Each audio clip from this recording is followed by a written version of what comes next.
Hello guys, welcome back to my channel. आज हम discuss करेंगे हेक्सागोनल मॉडल।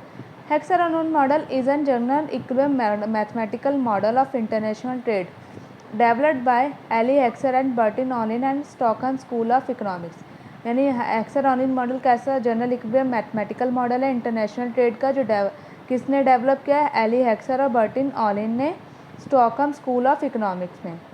इस पे it is build on the David Ricardo's theory of comparative advantage by predicting pattern of commerce and production based on factor endowments of trading region।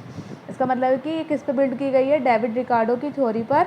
और जो किसका and commerce and production किस पे based है? इसका factor endowment of trading region. Factor endowment means जो country जिस चीज़ में एक्सपर्टाइज है उस चीज़ का वो एक्सपोर्ट करेगी। The model essentially says that countries export product that use their abundant and cheap factor of production.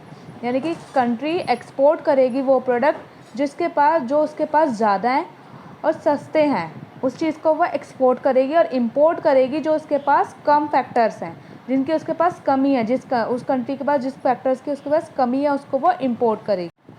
According to hexagonal theorem, a country specialize in and export that products which intensively uses its most abundant factor। का मतलब यही है कि country जिस चीज़ वो specialise है, जिस चीज़ के पास उसके पास ज़्यादा अबंडेंट फैक्टर्स हैं, मोस्ट अबंडेंट फैक्टर्स है, उनका क्या करेगी? वो एक्सपोर्ट करेगी। एग्जाम्पल के थ्रू समझते चलिए। If a country like US is abundant in capital, it would specialize in capital intensive good that would form a large share of its export market. In the same way, US would import labor intensive products from countries that are labor abundant। इसका मतलब यही है, ये जो US है वो capital abundant है, उसके पास कैपिटल ज़्यादा है, तो वो कैपिटल इंटेंसिव गुड्स का क्या करेगा? एक्सपोर्ट करेगा। और उसी तरीके से वो इम्पोर्ट करेगा किसका? लेबर इंटेंसिव गुड का, जो लेबर अबंडेंट कंट्रीज़ हैं उनसे। This model is also called factor proportion model because it is based on the ratio or proportion of one factor to another। इस मॉडल को हम फैक्टर प्रोपोर्शन मॉडल भी कहते हैं क्योंकि ये किस पे बेस्ड होता है? वन फैक्टर टू अनदर, उसकी प्रोपोर्शन पे बेस्ड होता है। Thus it can be capital labour ratio that would determine the trade between two countries. कौन सी रेशो हो सकती है? कैपिटल लेबर की रेशो है जो कि डिटरमाइन करेगी दो कंट्रीज़ के ट्रेड को। Suppose two countries produce electronics and textiles. If electronics production uses more capital per unit of the labor than it is used in textile production। मतलब इसका मतलब यही है, दो कंट्री हैं, एक कंट्री टेक्सटाइल का प्रोडक्शन कर रही है तो एक कंट्री इलेक्ट्रॉनिक्स का प्रोडक्शन कर रही है। तो इलेक्ट्रॉनिक्स वाली कंट्री इलेक्ट्रॉनिक्स प्रोडक्शन कर रही है जो कंट्री, उसको ज़्यादा कैपिटल चाहिए। जो टेक्सटाइल का प्रोडक्शन चाहिए उस कर रही है उसको लेबर ज़्यादा चाहिए। तो electronic production is a capital intensive और जो टेक्सटाइल प्रोडक्शन है वो कैसा हो गया? लेबर इंटेंसिव हो गया। According to the hexagonal model, two countries can gain trade gainfully when countries differ in their relative factor. दो कंट्री दोनों को मुनाफा हो सकता है कब? जो भी उनके रिलेटिव फैक्टर्स में जो डिफरेंस आ रहा है फैक्टर एंडोनमेंट में, उसके थ्रू। अगर किसी के पास कोई कंट्री है जो कैपिटल इंटेंसिव है तो वो क्या करेगी? अपने गुड्स को एक्सपोर्ट करेगी और लेबर इंटेंसिव से इंपोर्ट कर लेगी। और when different industries use factors in different proportion.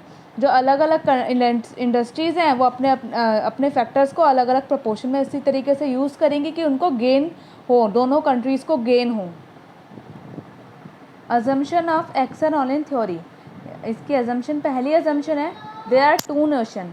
दो कंट्री होनी चाहिए, दो कमोडिटी होनी चाहिए, दो फैक्टर ऑफ प्रोडक्शन होने चाहिए। इस पहली एजम्पशन, जैसे दो कंट्री हो गई इंडिया और यूएस, दो कमोडिटी हो गई इलेक्ट्रॉनिक्स और टेक्सटाइल मान लो, और टू फैक्टर ऑफ प्रोडक्शन हो गए कैपिटल और लेबर।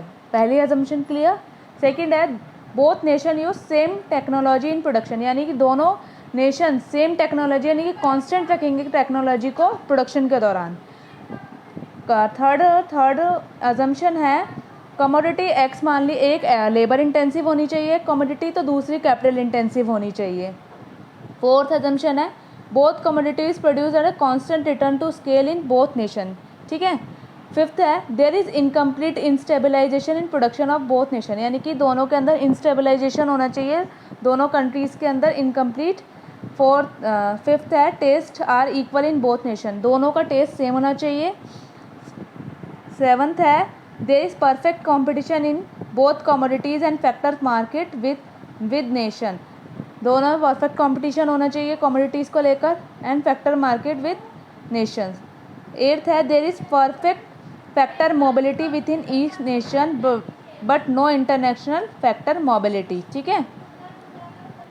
नाइन्थ है there is no transaction cost tariff and no obstruction to free flow of international trade, यानी कि कोई ट्रांजैक्शन कॉस्ट नहीं होगी दो कंट्रीज़ के बीच में। अगर यूएस और इंडिया आपस में एक्सपोर्ट इंपोर्ट करें तो कोई ट्रांजैक्शन कॉस्ट नहीं लगेगी। इसका मतलब यह है all resources are fully employed both nation, दो सारे रिसोर्सेज फुली एम्प्लॉयड होने चाहिए दोनों कंट्रीज़ के अंदर।